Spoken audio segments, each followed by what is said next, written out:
I believe. They selected 36, including me, to fly out to New York for an audition. And then I crushed the first audition. So me and 17 others, 15 others, went to like the whole week in August, compete every day instead of like sitting in American Idol or just being funny at Yeah. Barstool Idol. And I won that well, Mush and I won that competition. We both got full-time jobs, and now we're just working there. I'll be working there almost 2 years in August. Wow, 2 years. So the craziest part is, and this is what I try and tell anybody that has a dream or wants to do something, it literally takes work. And we live in a world where so many people think everything's just going to be given, or if it gets a little too hard or you have to put in a little work, they just give up. But I mean, you're proven fact that you just started grinding away, making videos, and I'm sure you had that mindset. If 10 people saw the video and liked it, that was good enough for you. And look at where you've made yourself today. So when it goes to Barstool Idol, what was the most intimidating part? Was it the initial audition video that you had to send in, or was it when you got down towards the end where you're just like, wow, I actually have a shot here? It was the very first day of audition. It was in June. It was like I was standing in front of everyone. Like, all eyes were on me. And that was like the most intimidating thing I've ever experienced in my life. I knew I was stuttering and shaking the first half, but then when I landed the BDS joke, I felt like myself, and I felt like I was controlling the room. But that first audition, I've never felt any more intimidation in my life than that. And then during Barstool Idol, like the final round, the final week, I had the mindset every day that I was going to lose. And if I'm not like doing something every hour, every 30 minutes, like I'm done. So I just kept just, I wasn't really eating. I wasn't like, I was checking, my, social pages, like make sure my followers or like people are noticing my stuff. But like people were texting me, like I remember I won Barstool Idol on a Thursday night. But people were texting me like Tuesday night, wasn't like, oh, it's over, man. You won, like you got this. And I was just like, no, I don't. I was scared every night. I didn't know Yeah. what's going to happen. Then when Barstool, like when I won that, it was relief because I knew like my mentality worked. I got the Yeah. job. I was the winner of the outcome. I won the job, and now I can just have a little less stress, and um, pretty much I made it. I still can't believe it. I What's remember, your, what's go up? ahead. Sorry.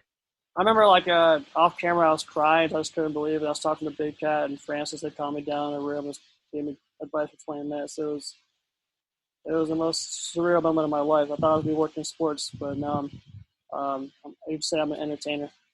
So the first off, that's an incredible story, and second off, so being in Barstool for 2 years now, what has been your favorite part about it? What has been the favorite thing maybe that it's brought to you, or that you've been able to experience because of Barstool?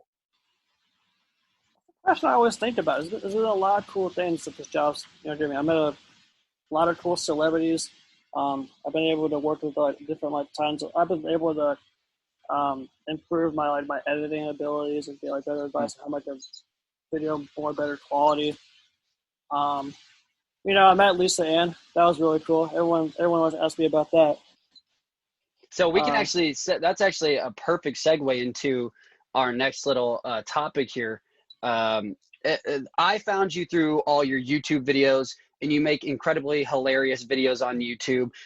You've had the opportunity to work with Lisa Ann in the office. You've had the opportunity to do your own brand of bent basketball on the streets. You tried out as a tennis ball boy at one point. yeah, So out of all these incredible videos that you shot, what has been the most memorable and the most fun to do? I think my most memorable. I'll say my favorite video I've done was I went to the Heart Attack Grill in Las Vegas, Nevada. I believe January 2019, and I tried the Heart Attack Burger. It was like an 8 patty heavy burger, and if you don't finish it, you get spanked by a nurse waitress.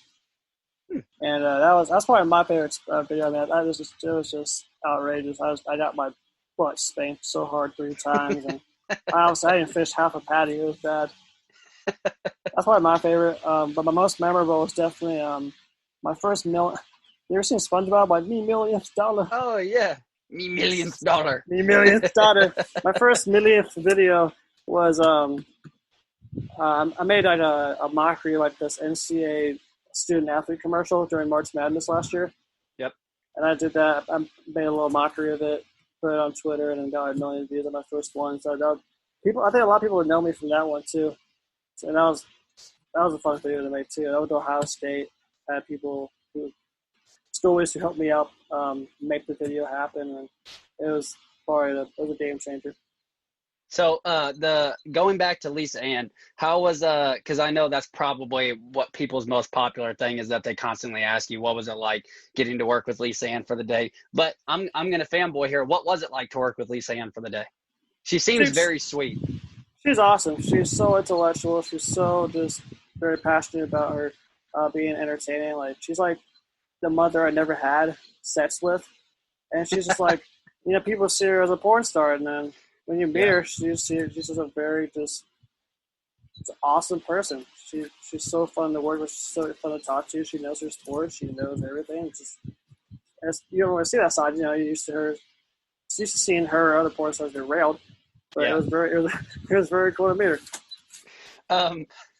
Go take me through. You go shoot your bent videos. Did you come up with your own logo and your own? Is that your own idea for those bent videos where you go play a horse style basketball game on a court?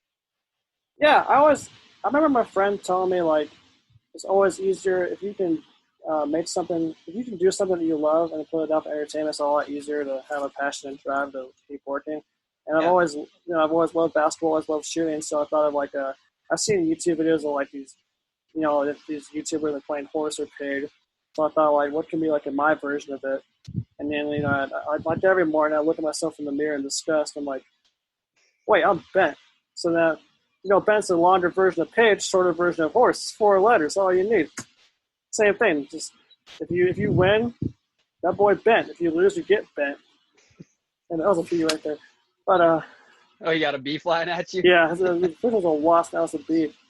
But for those of you listening, I'm in a 4x4 closet right now, which is where I record my podcast, and he's outside with killer wasps. Yeah, I got wasp. There's some geese over there just chilling, staring at me. And have the whole animal kingdom here. So in those bent videos, I think my favorite part about them is watching like the real reactions from people when you actually start balling and you start making all these shots.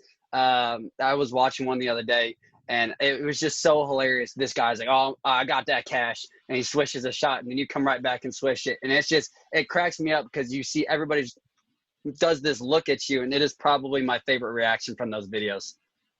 Yeah, I mean, they're authentic, too. Like, they're not scripted. Like, I'm telling you right now, if I lose, I'm not putting it out. Yeah. So, now, Dave Pat, he did beat me, but it was very close. But it would have been released, but it was at the time where Dave was tired of me. He wanted me to be playing, like, athletes and celebrities and not just, like, people around the streets, which I disagreed with, but I think Dave's had a different view. He wanted to push me harder to be more creative and such. But I enjoy playing coworkers and playing people in the streets. The reaction's like, who's this kid? Like, he ain't shooting. And, here I am, like, ball, and it's like, oh. That's that baller mentality, man. Yeah. Can't judge a book by its cover. Mantis mentality. Mantis mentality. Another thing you did, and I actually do want to get into this. You tried out for the semi-professional basketball team in Indiana. In Fort Wayne, the Fort Wayne Mad Ants, correct? Fort Wayne Mad Ants, the G League affiliates of the Indiana Pacers. And that was my very first introduction to you as Mantis and to you at Barstool was that video. Take me through that day because we've all been in a gym before. We've all been around the guys that think they're ballers. So I'm sure that on top of the pressure of trying to make a semi-professional team, I want to know what that whole day encompassed and what that was like. I remember seeing the tweet. I remember seeing the news on Twitter like they're hosting open shot. Did the bee get you? Almost. Seeing the tryouts. It was on September 29th, which is my birthday. And I thought there's no better way to celebrate a birthday than to go against these 6'4", 6'5" athletic freaks, Here I am, I was 5'9", like 120 at the time. And we drove up from Fishers to downtown to Fort Wayne, like a 2-hour drive, and then I had 2 camera guys, and I remember originally I emailed the Fort Wayne Madison, asked permission to shoot, and they're trying to figure it out, but they're like, oh no, you can't. But then we got there were random people like shooting, like filming their friends. It's like, what the heck? So Yeah. at first we were doing like we were like hiding behind like people and like benches to, like film, and then eventually like we saw everyone doing it. They're like, oh, we okay, you can film. So that was the funniest part about that day. So I was kind of behind the scenes, but we was just stretching, shoot around, and then play like I think I played 2 pickup games, and I've never been more wide open in my life than that day. Like I see it. People thought I was a Make-A-Wish kid, so they're going easy on me or just not guarding me. So I'm thinking like, dude, if that's your mentality, pass me the ball, let me shoot. Yeah. Like, let me help this team win. Like, if no one's guarded, like it's pretty obvious. If no one's being guarded, pass them the rough. Yeah. If JJ Rett's wide open, he's going to hold the ball. No, you don't pass it to him. My favorite part about those videos is there's one time you're wide open in the corner and you're like, bro, give me the ball, bro, I'm open. And this guy tries to Euro 3 other ginormous human beings and he gets blocked. And that is probably my favorite moment out of all those videos. Like common sense, bro. This ain't NBA 2K. Shooters got to shoot, man. Yeah, this ain't my player. Yeah, this ain't my player. Oh my gosh. So, I do want to highlight real quick. You also tried out to be a professional tennis ball boy. And my favorite thing that you were saying in that video is you're like, dude, this is a lot more work for absolutely no reason. So tell me what that was like. It seems like everything I try out, I just did the boot. But yeah, dude, it was like I thought it was stupid. Like you had if you want to be a ball boy, you have to be able to roll it. That was pretty easy. You gotta catch it. That seems like no brain cells when you're an athlete. But you also have to like run back and forth like from the net to net in like I don't know 4.9, 5.3 seconds. Like you can't just have like one position. You gotta do everything during the day. So I did all that well except for the running part. You know, my 4 yards with like an 11.4 in high school. That hasn't really changed since. So it's like let me be your roller, let me be your catcher. Like just. Is it that hard to ask? Do I look like I can like run a half a mile? Like, you wouldn't put Quentin Nelson as a wide receiver, would you? Like, my favorite part was how like unamused you were making all these jokes and how like unamused everybody was. You're like Chris Paul on your tossing balls, and my favorite part is like everybody was just looking at you like. Yeah. Bro, this is serious. This is a serious job. And that was probably the best part of those videos is watching all these like younger kids just look at you in disgust for making jokes and saying Chris Paul. These kids might have, better technique and skills, but like I just have the personality. I don't know. Well, the U.S. Open needs personality, not skill. Hey, I 100% agree because I've never seen anything more boring in my entire life.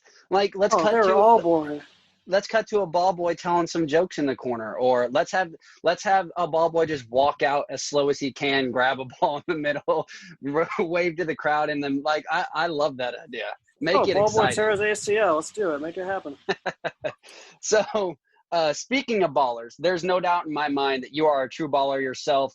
You are the Stephen Curry of Barstool for sure. I want the white Kevin Love. I like that. They're like the white Kevin Love. I like that. Okay, I'll call you the white Kevin Love. So I know game recognizes game. So I asked you to come prepared today and give me your top 10, and I did this on my last episode, your top 10 NBA players playing today. So from one baller to another, let's go ahead and bring out that top 10 players list, and then I'm going to bring out mine, and we are going to compare how we start this off. So your number one. If you don't mind, I'm just going to throw on my jersey real quick. Uh-oh, we got a jersey coming out? 1 second. Ladies and gentlemen, I do see a jersey coming out. It is a Cavaliers jersey. It is not a number 23, not another. Oh, my goodness, we have a J.R. Smith jersey coming on. Is that J.R. Smith? Oh, buddy. Oh, man. Just believe it. Ladies and gentlemen, we have a J.R. Smith jersey. loud and proud and about. That is probably only the second jersey J.R. Smith sold while being with the Cleveland Cavaliers. Congratulations on that sale, JR. That's all